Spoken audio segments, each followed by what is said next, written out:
Dear students, myself Rosie Jain, PGT Mathematics, Suraj School, Mahendragarh.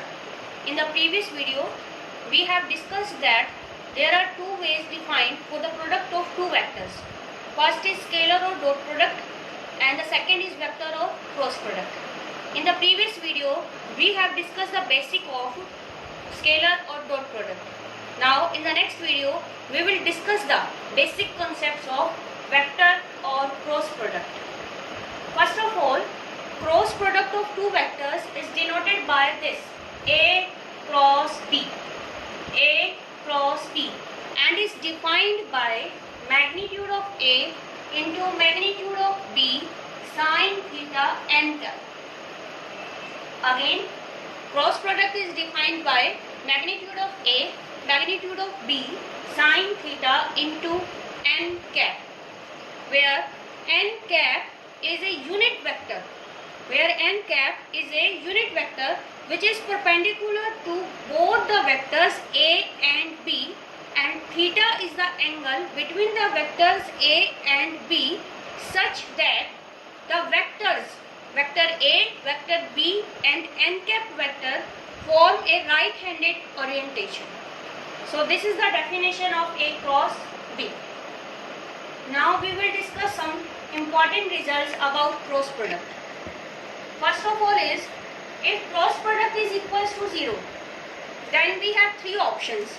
First is magnitude of A is 0, or magnitude of B is 0, or theta is equal to 0 or pi. Again, if cross product A cross B is 0 vector, then we have three options. One is magnitude of A is equal to 0, or magnitude of B is equal to 0, or the angle between the vectors, that means theta, will be 0 or pi.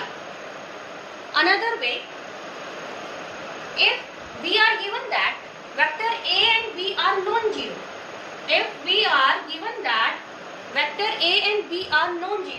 then this result reduces to vector A and vector B has the cross product 0 vector if A and B are parallel or collinear vectors.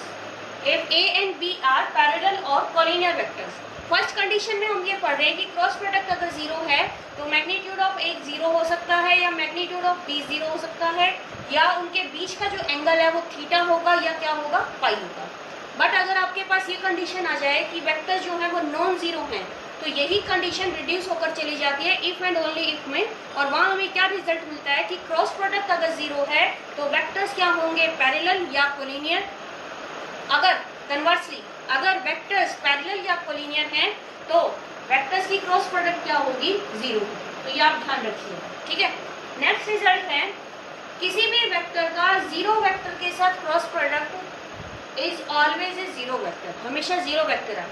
किसी भी vector का 0 के साथ cross product किया जाए तो result जो है आपका 0 ही रहेगा. नेक्स्ट है फोर्थ पॉइंट में आप ये ध्यान कीजिए कि अभी हमने पढ़ा था कि अगर आपके पास, यहाँ देखिए फर्स्ट में, अगर आपके पास थीटा की वैल्यू 0 हो जाती है तो आपकी जो क्रॉस प्रोडक्ट है वो 0 हो जाती है. उसी वे में देखो, अगर A क्रॉस A लेना हो, A और A के बीच में एंगल तो 0 डिग्री ही रहेगा, तो A क्रॉस A की वैल्यू क्या हो जाएगी, 0. उसी से B क्रॉस B क्या होगा, 0. यानी कि कोई भी वेक्टर अगर खुद के साथ क्रॉस मल्टीप्लाई किया जाएगा तो उसकी जो क्रॉस प्रोडक्ट की वैल्यू है वो क्या बन जाएगी, 0 बन जाएगी. और उसी वे में हम क्या लिखेंगे, I cross I, J cross A, K cross K all are equals to 0. यानी कि वेक्टर की खुद के साथ क्रॉस प्रोडक्ट हमेशा क्या मिलेगी, हमें 0 मिलेगी. नेक्स्ट जो पॉइंट है, फिफ्थ पॉइंट है, अभी हमने पढ़ा था कि सभी के सभी जो है वो है राइट हैंडेड ओरिएंटेशन जो है मूव करते हैं. उस वजह से जो I क्रॉस J होगा, I J और K जो है वो है आपके यूनिट वेक्टर्स हैं along 3 mutually perpendicular coordinate axis. तो उसमें आपके पास I क्रॉस J जो होगा बेटा, उसकी वैल्यू K आएगी. वैल्यू क्या आएगी आप उसकी, K आएगी. या आप लिख सकते हो negative of J cross I. Negative of J cross I हम इसलिए लिख रहे हैं, अगर आपका ऑर्डर चेंज हो जाता है, सर्कुलर ऑर्डर तो ये कहता है कि I के बाद जो है आपका जे आना चाहिए और जे के बाद क्या आना चाहिए, के आना चाहिए।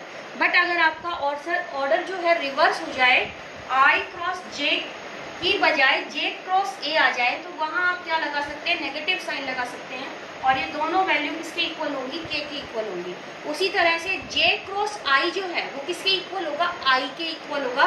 अगर आप ऑर्डर रिवर्स करते हैं, जे क्रॉस के की जगह क्या कर देते हैं, के क्रॉस जे, तो आप उसकी एवरेज में उसके साथ क्या लगाएंगे, नेगेटिव साइन लगाएंगे। ठीक है, नेक्स्ट आपका बचता है K cross I would be equal to J.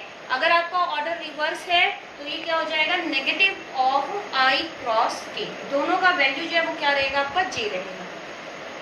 Next point हम पढ़ते हैं, अगर ए क्रॉस बी का मैग्नीट्यूड लिया जाए, अगर ए क्रॉस बी का क्या लिया जाए, मैग्नीट्यूड, और आपके पास ए और बी यूनिट वेक्टर्स दे रखे हो, एन तो जो है एन कैप वो ऑलरेडी एक यूनिट वेक्टर है, यानी कि उसका जो मैग्नीट्यूड है वो क्या है, 1 है, हमेशा ही 1 दिया जाएगा उसको।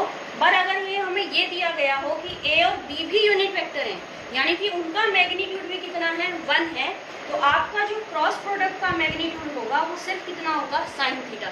क्योंकि जब आप ये मैग्नीट्यूड अप्लाई करेंगे तो ए का मैग्नीट्यूड यूनिट वेक्टर की वजह से 1, बी का मैग्नीट्यूड यूनिट वेक्टर की वजह से 1, और एन कैप तो है ही आपका यूनिट वेक्टर, तो उसका मैग्नीट्यूड भी क्या रहेगा, 1। तो सिर्फ आपके पास magnitude of A cross B में किसकी वैल्यू बचेगी, साइन थीटा की वैल्यू बचेगी। नेक्स्ट जो पॉइंट आता है, पीछे जो हमें डॉट प्रोडक्ट की थी हमने, वहाँ पर हमारे पास एक फॉर्मूला आया था कि angle between two vectors that is equal to cos theta equals to A dot B upon में magnitude of A into magnitude of B. तो यहाँ पर अब आपके पास एक क्वेश्चन आएगा, find the sine of the angle, find the sine of the angle. तो वहाँ आप ये फॉर्मूला अप्लाई करेंगे, sine theta equals to magnitude of A cross B, sine theta equals to magnitude of A cross B upon में magnitude of A into magnitude of B. This will be applied when we are asked to find the sine of the angle, not the angle between the vectors। जब आपको specially पूछा जाए कि sign of the angle निकालिए, तभी आप ये formula इधर अप्लाई करेंगे, अदरवाइज हम कौन सा फॉर्मूला अप्लाई करेंगे, cos theta equals to A dot B upon में magnitude of A into magnitude of B. Next जो पॉइंट है, आपको ये हमेशा ध्यान रखना है कि टू वेक्टर्स के प्लेन में, यहाँ टू वेक्टर्स मैंने लिए ए और बी, इसके प्लेन में हमेशा दो वेक्टर्स ऐसे होंगे जो इस पर परपेंडिकुलर होंगे। ए और बी दो वेक्टर्स ऐसे हमने लिए हैं, कोई भी दो वेक्टर हो सकते हैं, उनके प्लेन में हमेशा दो वेक्टर्स ऐसे प्रेजेंट रहेंगे जो उन पर क्या होंगे, perpendicular, and that are positive A cross B and negative A cross B. क्या रहेगा, positive A cross B and negative A cross B. ये जो वेक्टर्स हैं ये हमेशा हम क्या लेकर चलेंगे, परपेंडिकुलर लेकर चलेंगे, किसके प्लेन में, ए क्रॉस बी के प्लेन में। ठीक है, नेक्स्ट अब इसी से रिलेटेड एक रिजल्ट बनता है। हमें प्रीवियस जो है आपका बेसिक जो है वेक्टर्स में, उसमें सीखा था unit vector parallel to a vector, unit vector in the direction of a vector, और unit vector along any vector. तो वहाँ हमारा ये फॉर्मूला होता था, basic formula, vector divided by its magnitude, vector divided by its magnitude is called its unit vector. यहाँ आपके पास आएगा यूनिट वेक्टर परपेंडिकुलर, एक स्पेशल वर्ड मिल जाएगा। वहाँ क्या क्या होता था, इन द डायरेक्शन, पैरेलल या फिर अलोंग। यहाँ आपको क्या लिखा मिलेगा, परपेंडिकुलर। तो जब भी आपको यूनिट वेक्टर के साथ परपेंडिकुलर मिलेगा तो आपको वहाँ पर टोटल कितने वेक्टर्स मिलेंगे, दो मिलेंगे। और कौन से फॉर्मूले से मिलेंगे, दो किस वजह से, पॉजिटिव एक नेगेटिव, कौन कौन से, ए क्रॉस बी अपॉन में magnitude of A cross B. This will be the formula for finding the unit vector perpendicular to given vectors. Formula is plus minus a cross b upon में magnitude of a cross b. Remember that we have two unit vectors perpendicular to given two vectors. ठीक है, next है geometrical interpretation of vector product. Geometrical meaning, geometrical meaning जो है आपका dot cross product का या vector product का जो भी है, वो जस्ट इतना ही है कि वो एक एरिया को रिप्रेजेंट करता है, किसके, पैरेललोग्राम के एरिया को, मैग्नीट्यूड में भी और डायरेक्शन में भी। तो geometrical meaning of the vector product is that It represents the area of a parallelogram in both the direction and the magnitude. उसी वे में हमारे पास तीन बेसिक फॉर्मूले बनते हैं. Area of parallelogram with adjacent sides A and B. अगर आपके पास parallelogram की दो एडजेसेंट साइड्स पता हो, जिनको हम किससे डिनोट कर रहे हैं, ए और बी से, ये चेंज भी हो सकती हैं. तो अगर आपके पास साइड्स रिप्रेजेंटेड है ए और बी से, एडजेसेंट साइड्स, तो पैरेललोग्राम का एरिया क्या होगा, magnitude of A cross B. क्या होगा, magnitude of A cross B. उसी वे में अगर आपसे पूछा जाए ट्राइंगल का एरिया जिसकी दो एडजेसेंट साइड्स पता हो, जिनको हम डिनोट करें ए और बी से, तो वो फॉर्मूला होता है 1/2 magnitude of A cross B. And the next is area of parallelogram with diagonals A and B. अगर पैरेललोग्राम के दो डायगोनल्स हमें पता हो, ए एंड बी, वो भी हम डिनोट कर रहे हैं ए एंड बी से. कोई और नोटेशन भी आप ले सकते हो, लेना चाहो तो D1 और D2 भी आप ले सकते हो, first diagonal and the second diagonal. उसका फॉर्मूला रहेगा magnitude of half of magnitude of A cross B. तो एरिया ऑफ पैरेललोग्राम आपको दो बार करना है, एक बार एडजेसेंट साइड से करना है और एक बार किससे करना है, डायगोनल से. एडजेसेंट साइड्स में फॉर्मूला क्या है, magnitude of A cross B. Diagonals में फॉर्मूला क्या है, half of magnitude of A cross B.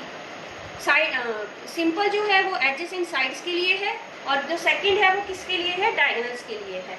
और ट्राइंगल का एरिया आपको तब लगाना है जब आपको एडजेसेंट साइड्स पता हो, जिनको हम रिप्रेजेंट करेंगे ए और बी से, और उसका फॉर्मूला क्या रहेगा, half of magnitude of A cross B.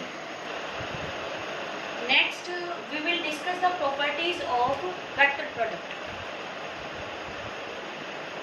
Cross product is not commutative. Dot product में हमने पढ़ा था कि वो कॉम्यूटेटिव होती है, but vector product, cross product जो है वो आपकी कॉम्यूटेटिव नहीं होती है. तो A cross B is never equal to B cross A. फिर भी अगर आपको किसी क्वेश्चन में कोई रिजल्ट अप्लाई करना पड़ जाए इसमें कि ए क्रॉस बी की जगह बी क्रॉस ए हो, तो आप उसमें साइन चेंज कर देंगे तो वो दोनों इक्वल हो जाएंगे. A cross B equals to negative of B cross A. यानी कि अगर आप ऑर्डर रिवर्स करोगे तो आपको उसकी एवरेज में क्या लगाना पड़ेगा, साइन जो है वो चेंज करना पड़ेगा. ठीक है, पॉजिटिव का नेगेटिव, नेगेटिव का पॉजिटिव. सेकंड प्रॉपर्टी है क्रॉस प्रोडक्ट की कि cross product is associated with respect to a scalar. Cross product is associated with respect to a scalar. So we have m into a cross b equals to ma cross b और a cross m b vector. Third property है आपकी, जो cross product है वो distributive है with respect to addition of vectors. Cross product is distributive with respect to addition of vectors. So we can write it as A cross B plus A cross C. A cross B plus A cross C. Next, we can express a vector product or cross product in determinant form. We can express a vector product or cross product in determinant form like matrices. First of all, we assume that A equals to A1 I cap, A2 J cap, A3 K cap, and vector B equals to B1 I cap, B2 J cap, and B3 K cap. Now we will write A cross B in determinant form, and for that we will write in the first row I cap, J cap, K cap. In the first row, in the cross product, in every cross product, first row will be of I cap, J cap, and K cap. Second row contains the component of first vector. Our first vector is vector A, and the components of vector A are A1, A2, A3. तो second row में आपके first vector के component लिखने हैं जब आप determinant form का use करेंगे, और वो कंपोनेंट्स क्या हैं, A1, A2, A3. And in the third row, we will write the component of the second vector. Our second vector is B, and the components of vector B are B1, B2, B3. So there are B1, B2, B3. Again, I am repeating. First row contains I cap, J cap, K cap. Second row will contain the components of first vector. Third row will contain the components of second vector. After writing this, we will explain it by determinant form. जैसा कि हमने matrices में पढ़ा है उसी तरीके से हम इसको एक्सपेंड कर देंगे. किसी भी रो या किसी भी कॉलम से आपका जो रिजल्ट आएगा वो क्या कहलाएगा, A क्रॉस B. तो this is the determinant form of A cross product. Now the next property is Lagrange's identity. This property is called Lagrange's identity. This is very important identity. We use it in many questions to prove our results. This is magnitude of A cross B square. Magnitude of A cross B square equals to magnitude A square magnitude B square minus A dot B square minus A dot B square. These are interrelated, cross product and dot product. Remember that this is called Lagrange's identity.